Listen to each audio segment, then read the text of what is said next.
허리 자체, 디스크 자체를 좋아지게 하는 운동 자체는 없습니다. 굳이 디스크가 있다고 해서 바로 수술 받으실 필요는 없습니다. 일상생활이 완전히 무너진 분들에게는 수술적 치료를 권해드리지만 그게 아닌 경우는 변화만으로도 분명히 회복될 수 있습니다.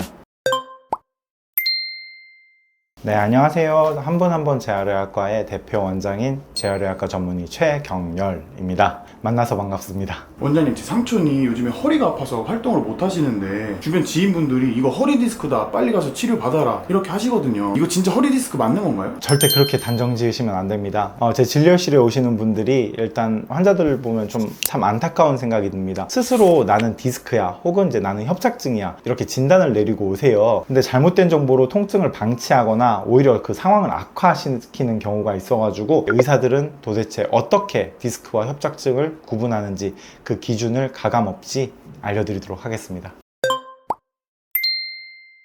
원장님, 스스로 진단하면 안 된다라고 하시는데 환자분들이 병원에서 가장 많이 하시는 허리 통증의 오해 어떤 게 있나요? 보통 이제 허리가 아프시면은 원인이 다양합니다. 요추부 염자일 수도 있고, 말씀드린 것처럼 이제 디스크가 있고, 디스크에서도 여러 가지 종류와 또 증상이 있습니다. 나이가 드셔가지고 척추관 자체가 좁아지셔서 발생한 협착증 증상이실 수도 있습니다. 이것을 정확하게 진단하고 치료하는 게 가장 중요합니다.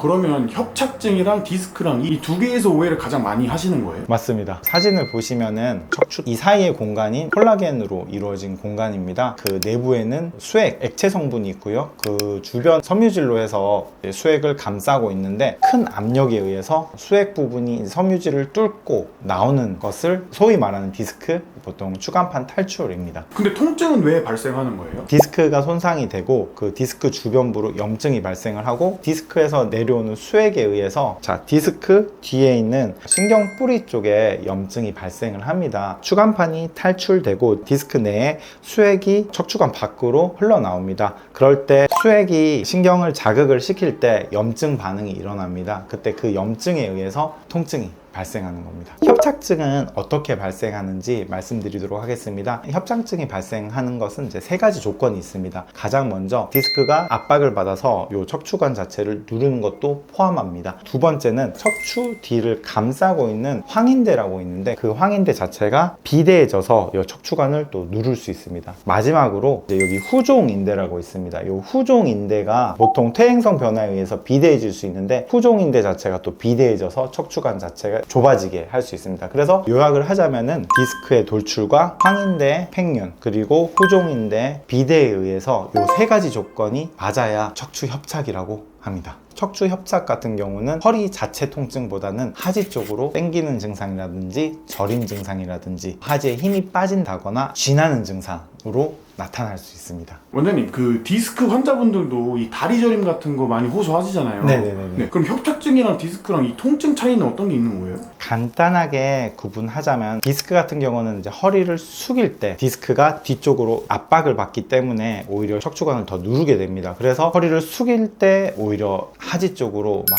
방사통을 느낀다거나 허리가 더 통증이 나타나게 됩니다. 협착증 같은 경우는 뒤로 젖힐 때 오히려 이제 척추관 자체가 좀 좁아지기 때문에 그때 하지 쪽이 더 저림 증상이라든지 쥐가 난다거나 다리가 당기는 증상이 나타날 수 있습니다. 이 협착증이랑 디스크를 같이 가지고 있으신 분들도 있나요? 네, 있습니다. 그런 분들 같은 경우는 가급적이면 허리를 뒤로 젖히는 운동을 자주 하는 것을 권해드리는데, 허리를 뒤로 젖혔을 때 다리 쪽으로 찌릿한 통증이 있다라고 하면은 이때는 반드시 치료를 하는 게 좋습니다. 수술적 치료도 좋고요. 또 환자의 상태에 따라서 신경 뿌리 쪽에 염증을 없애주는 주사 치료를 하면은 훨씬 더 효과적입니다.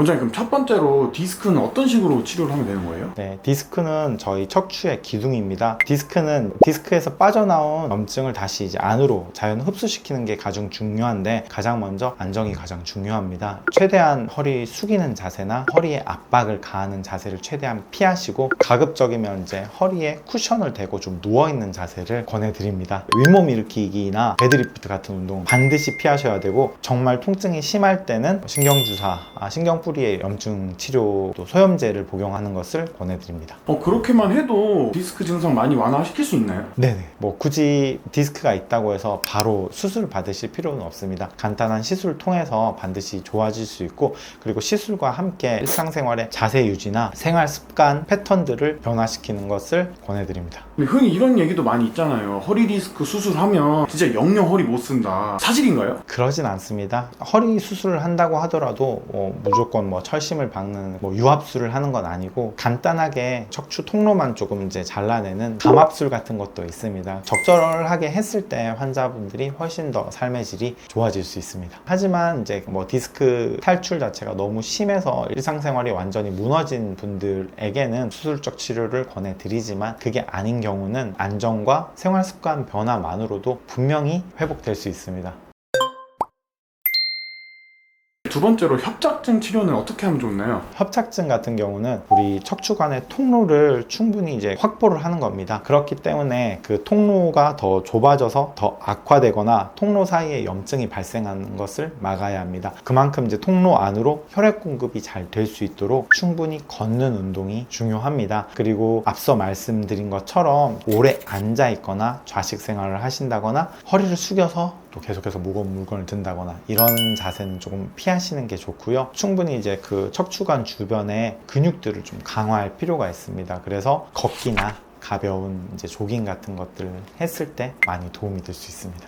가끔 가다가 이렇게 허리 통증 있으신 분들이 오히려 허리를 강화해야 된다면서 이렇게 데드리프트 같은 허리 운동을 하시는 경우들이 꽤 있더라고요. 아니요, 허리 자체, 디스크 자체를 좋아지게 하는 운동 자체는 없습니다. 그럼 플랭크도 도움이 안 될까요? 플랭크 자체는 되게 좋은 운동입니다. 그런 경우는 이제 허리에 무리가 가지 않는 범위 안에서 지속했을 때 허리 주변 근육을 강화할 수 있기 때문에 그것은 좋은 운동이고, 디스크 자체도 크게 무리를 가지 않기 때문에 그것은 이제 좋은 운동이라고 볼 수 있습니다. 가장 중요한 게 내 스스로 해결 방법을 찾는 게 가장 중요합니다. 일단은 의사의 도움을 받을 수 있겠지만 무조건 좋은 약, 좋은 시술, 좋은 수술에 의존하지 않고 내 스스로가 내 몸을 지켜나가야 합니다. 그렇기 때문에 정확한 이제 지식을 바탕으로 한 운동과 생활 습관 자세를 유지하는 게 가장 중요합니다.